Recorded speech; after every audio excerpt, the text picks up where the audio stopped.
1월 27일 수요일 아침입니다. 오늘도 주님과의 교제와 또 주님을 알아가는 기쁨이 우리 마음 가운데 샘솟듯 솟아나기를 축복합니다. 찬양은 예수 더 알기 원함은 띄워드린 그 동영상을 보시고 같이 부르시면 좋겠습니다. 기도하겠습니다. 하나님 아버지, 오늘 하루 시작합니다. 주님을 바라봅니다. 주님의 은혜 없이는 살 수 없습니다. 우리에게 사랑과 은혜와 지혜와 능력을 부어주셔서 오늘도 승리하는 삶이 되게 하옵소서. 예수 그리스도 이름으로 기도하옵나이다. 아멘. 성경 말씀 요한일서 2장 1절에서 4절, 6절입니다. 나의 자녀 여러분, 내가 여러분에게 이렇게 쓰는 것은 여러분으로 하여금 죄를 짓지 않도록 하려는 것입니다. 누가 죄를 짓더라도 아버지 앞에서 변호해 주시는 분이 우리에게 계시는데 곧 의로우신 예수 그리스도이십니다. 그는 우리 죄를 위한 화목제물이시니 우리 죄만 위한 것이 아니라 온 세상을 위한 것입니다. 우리가 하나님의 계명을 지키면 이것으로 우리가 하나님을 참으로 알고 있음을 알게 됩니다. 하나님을 알고 있다고 하면서 하나님의 계명을 지키지 아니하는 사람은 거짓말장이요 그 사람 속에는 진리가 없습니다. 그러나 누구든지 하나님의 말씀을 지키면 그 사람 속에는 하나님에 대한 사랑이 참으로 완성됩니다.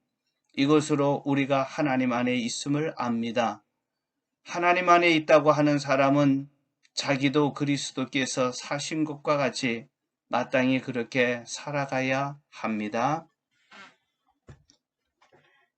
요한은 1장에서 예수님과의 교제를 통해 하나님과 예수님과의 깊은 교제를 경험했습니다. 그 경험은 차고 넘치는 큰 기쁨이었습니다. 요한은 편지를 쓰는 이유는 그가 알고 있는 믿음의 형제 자매들이 이 기쁨을 알고 누리게 하고 싶었기 때문입니다. 하나님과의 교제를 경험하려면 죄를 해결해야 합니다. 왜냐하면 하나님은 빛이시기에 빛 앞으로 나가면 죄와 허물들이 드러나기 때문입니다. 죄를 지었을 때 해결하는 방법이 바로 회개입니다. 오늘 본문은 믿음의 형제 자매들이 어떻게 하면 죄를 짓지 않을 수 있는지에 대해서 말씀합니다. 요한은 2장에서 나의 자녀 여러분이라고 부르면서 말을 시작합니다. 이는 예수님을 믿으면서도 육신이 약하여 실족하는 사람들을 호칭하는 말입니다. 요한은 믿는 자들이 어떻게 죄를 짓지 않고 죄와 싸워 이길 수 있는지에 대해 말씀합니다. 죄와 싸워 이길 수 있는 두 가지 방법입니다. 첫째, 예수 믿는 자들이 죄를 짓지 않으려면 예수님을 바로 알아야 합니다.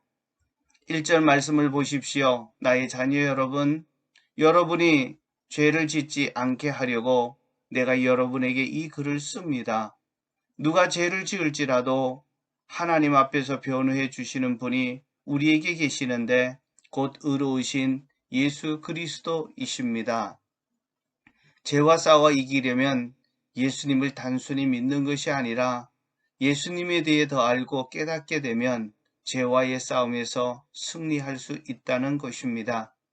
요한은 먼저 예수님을 하나님 앞에서 우리의 변호사가 되신다고 말합니다. 변호사는 법정에서 피고를 대신해주는 자입니다. 대변해주는 자입니다. 사단은 하나님의 법정에서 우리의 죄를 고발하고 들추고 따지고 비판합니다. 그런데 예수님은 우리 편에 서서 하나님 앞에서 마귀의 고발을 잠재우시고 하나님의 자녀로서의 삶을 살도록 도와주시는 탁월한 변호사입니다. 또한 예수님은 의로우신 분이십니다. 예수님은 죄와 불의와는 눈곱만큼도 상관이 없는 완전히 의로우신 분입니다. 그래야 우리를 죄에서 구원해 줄 수 있는 구원자가 되시기 때문입니다. 그리고 예수님은 우리의 죄를 해결하기 위해 십자가에서 피 흘려 돌아가신 분입니다. 2절에 보면 그는 우리 죄를 위한 화목제물이시니 우리 죄만 위한 것이 아니라 온 땅을 위한 것입니다. 예수님은 우리가 지은 죄를 해결하시려고 우리를 용서하시고 우리가 받아야 할 죄값을 대신해서 십자가에 죽으셨습니다. 예수님의 이 죽음이 우리를 죄에서 완전히 자유케 해 주셨습니다. 그래서 예수님을 믿으면 죄의식에 빠져 고민하는 것이 아니라 기쁨과 평안이 샘솟듯 솟아나고 넘치게 됩니다. 둘째, 죄를 짓지 않으려면 예수님의 계명과 말씀을 지켜야 합니다. 예수님은 우리가 죄를 짓지 않게 하려고 그의 계명을 주셨습니다. 계명을 지키면 우리는 죄에서 멀어집니다. 자동적으로 죄를 짓지 않게 됩니다. 하나님의 계명은 하나님의 사랑, 이웃 사랑입니다. 3절에 보면 하나님을 알고 있다고 하면서도 하나님의 계명을 지키지 않는 사람은 거짓말쟁이가 되고 진리가 그 사람 안에 있지 않다고 합니다. 또한 하나님의 말씀을 지키고 순종하는 자가 되어야 합니다. 성경 말씀을 지키고 순종하는 사람이 되면 죄를 짓지 않게 된다는 것입니다. 하나님의 말씀에 순종하는 자가 되려면 먼저 성경을 읽어야 합니다. 열심히 읽어야 합니다. 그리고 성경 말씀을 통해 하나님의 음성을 들어야 합니다. 듣는다는 것은 성경을 읽다가 하나님이 내게 하시는 말씀을 듣는 것입니다. 이 들은 말씀을 기록하는 것이 좋습니다. 그렇지 않으면 내가 들었던 레마의 말씀은 사라집니다. 그리고 중요한 것은 그 말씀대로 살려고 결심하고 헌신하는 것이 중요합니다. 결심하고 헌신할 때 우리의 변호사 되어주시는 주님이 그렇게 할 수 있도록 도와주십니다. 그러면 순종할 수 있게 됩니다. 하나님의 말씀에 순종하면 우리는 죄와 싸워서 승리하게 됩니다.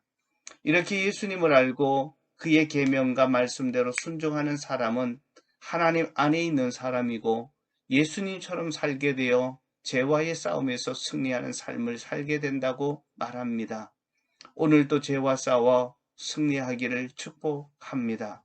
예수님을 알고 예수님의 계명 그리고 그 말씀에 순종하는 자 되기를 축복합니다. 기도하겠습니다.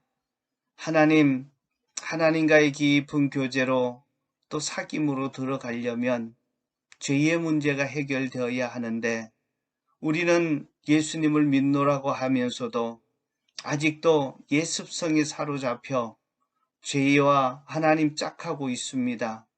그러므로 그것이 우리가 하나님과의 교제를 방해하고 하나님이 주시는 차고 넘치는 기쁨을 경험하지 못하게 합니다. 하나님, 우리가 죄와 싸워 승리할 수 있게 도와주옵소서. 예수님을 아는 것, 그리고 그의 계명과 사랑대로 지키고 순종하는 자임을 알았습니다. 오늘도 이 두 말씀을 기억하며 죄와 싸워서 승리하게 하옵소서. 예수 그리스도의 이름으로 기도하옵나이다. 아멘. 계속해서 기도하실 텐데요. 예수도 알기 원함은 찬양을 꼭 한번 들으시면서 또 주님 앞에 계속해서 기도하러 나아가시면 좋겠습니다.